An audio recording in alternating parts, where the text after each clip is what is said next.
I meant over is there. not faking. Let's take it offline, Yeah, please. yeah. We have more questions to come. This is partly questions, partly suggestions. So first thing I want to share is that I'm Gulati, Comrade Gulati, retired, and I run a software company of my own.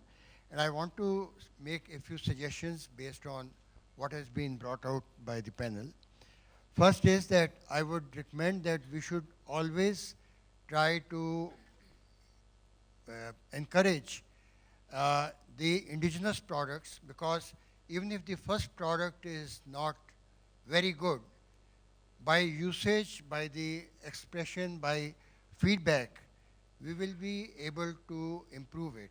And I want to give an example that in Navy we started with VESI, which is an organization for getting our systems for the naval ships to suit different classes of ships which are there. And initially we might have only done small work, but over a period of time, we are now doing big systems, and this is something which is well known. So indigenous systems, first systems, will not be very good, but still we should go ahead because the cost of upgrade will be much less, and in the long run, when all imports stop, they will still be available. Second thing I want to say from the industry is that the people whom we get in the market today, these people, they have done projects in their BTech, MTech, MCA, but I have not come across even one project which is relating to development of a radar or development of an aviation system or for space or anything, the subject that we are discussing here. Result is when they come to you and we give them a software, let us say to ADA or AD or somebody, and they talk in terms of some aeronautical terms, these people are lost as if some missile has been shot at them. So there is a need for creating awareness, not only after they join Safran or Godrej or Axis, but also at the time that when they are in the college and at younger age, so that we understand that what is communication, what is radar, what is encryption, all these things are understood. So I'd like to take your question there because it's pertinent before we lose it amongst the others. As far as projects are concerned, I'm putting on my HR recruitment hat here at Safran, which my colleagues do quite often. We actually doing exactly the same, and in Bangalore today, we have many colleges, institutes which have degrees in aerospace with projects which are in these areas. Some of them are more theoretical, some of them are practical. There are interning with various MNC companies today. We ourselves have about 10 of them at over the year interning on directly defense programs. What we have been doing is working with the university, with the college, to actually change things at the curriculum level, even before they pass out of their BTech or MTech courses. And this is happening today with a couple of colleges, universities in Bangalore. So I just wanted to reassure you that it's a problem which we recognized a few years ago in terms of the quality of the supply base or the intake to the company, which we have tried to fix in a small way. It's not going to change the whole topography of the engineering system, ecosystem in Bangalore. It will take a while for that to happen. But then it's a question of demand. How many aerospace defense-oriented engineers do you really need? I was part of a company where, regardless of what qualification you had, Indian company, IT company, at the end of the day, you'd all be writing code, even if you're a chemical engineer or a mechanical engineer.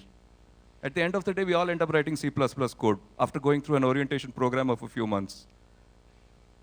So whereas the point I'm trying to make is this is highly technical and specific. So there are, we are actually working on a couple of joint projects with other companies in Bangalore, Indian companies, and I think it is happening. That's all I can say, that we can take the details offline as well.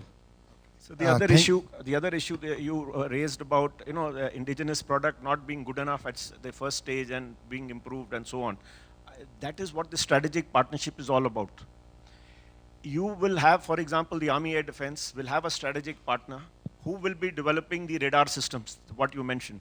They say, okay, this is what is required. You identify a company, okay, this company is going to be the strategic partner to develop radar systems. So you develop one. You say, okay, these are the improvements I want. The same company will carry on forever and ever more to keep developing that product. And you'll keep on stepping up to become world class. So that is being addressed in the strategic partnership. We'll have to wait for this to come in the new DPP. It is, that chapter is because they're still refining it. It'll come. Yeah, this again for Brigadier Sharma.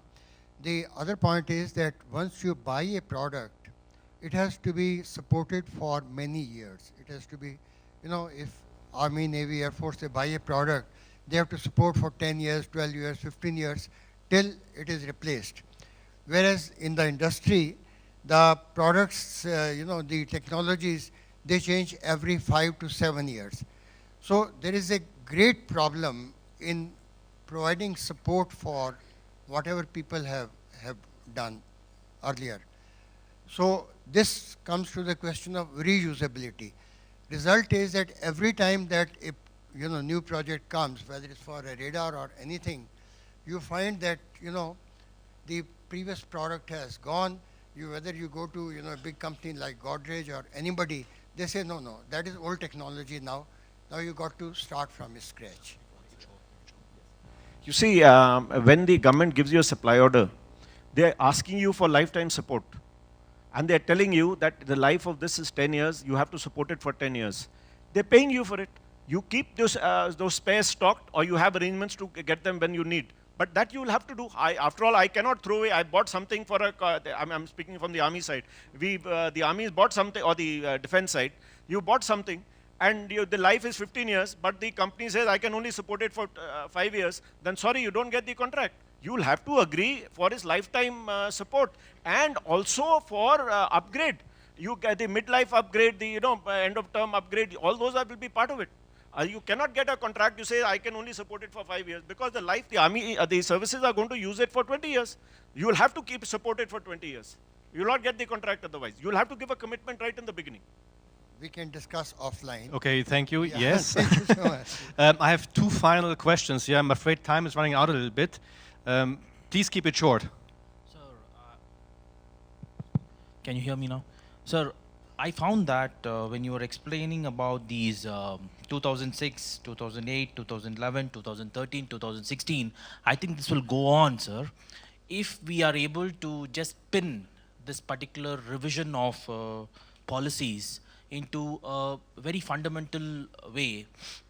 So what I find is, that is one of the dignitaries, Brigadier Sharma, has been adopted by the government.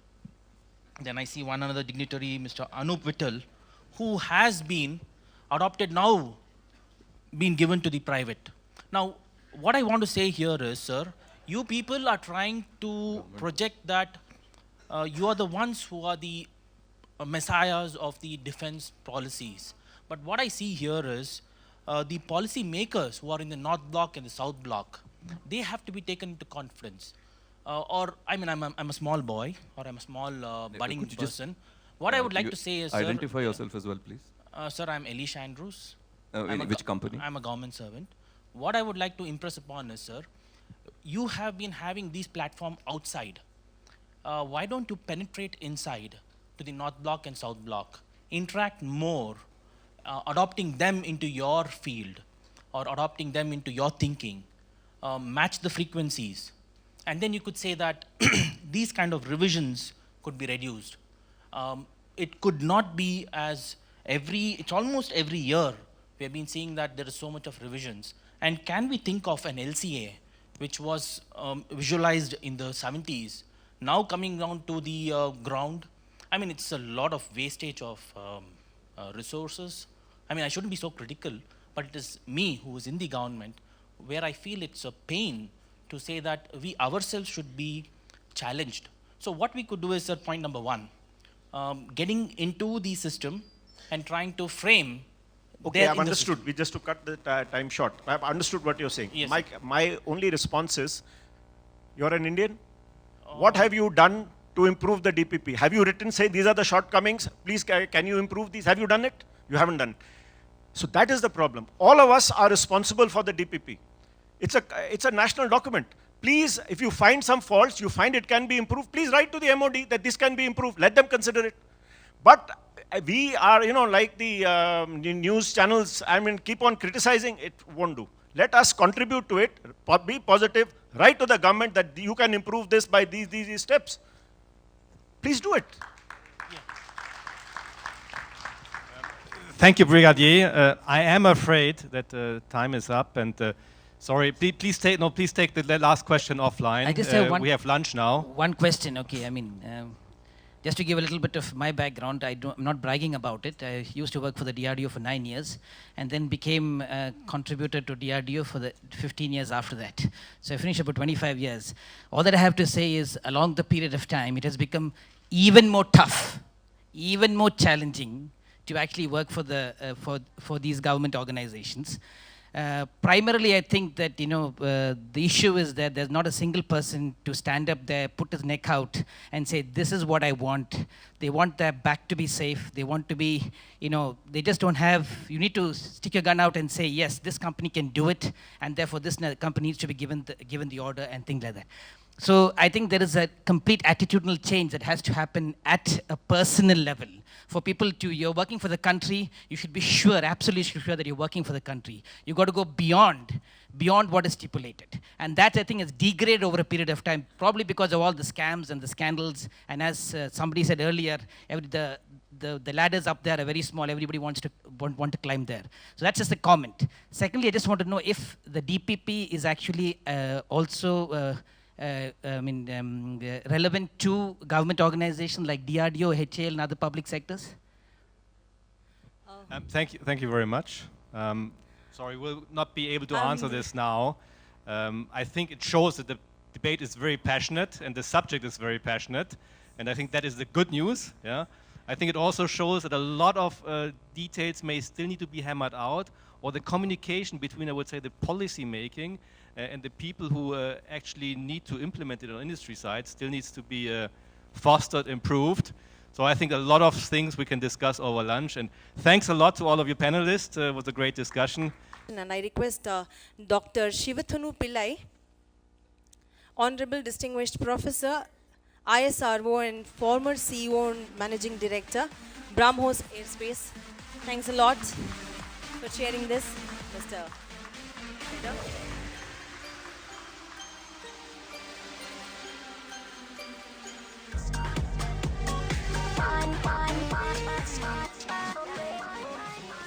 And thank you so much, sir. And I request Mr. Manfred Heder to thank all the panelists. Okay. Gentlemen, it's been a great pleasure being with you on this panel. I think the subject is interesting enough to do more of this. Let's do it some other time. Thank you again. They'll bring it.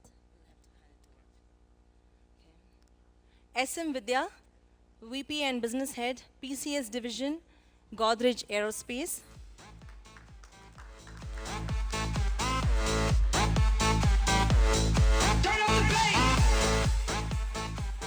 Brigadier S.C. Sharma, President and Director,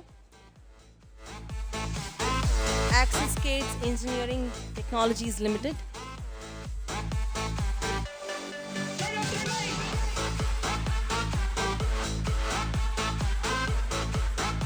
And next, of course, man with an awesomely talented child in music, Mr. Anu Vittal, Managing Director, Safran Engineering Services, India.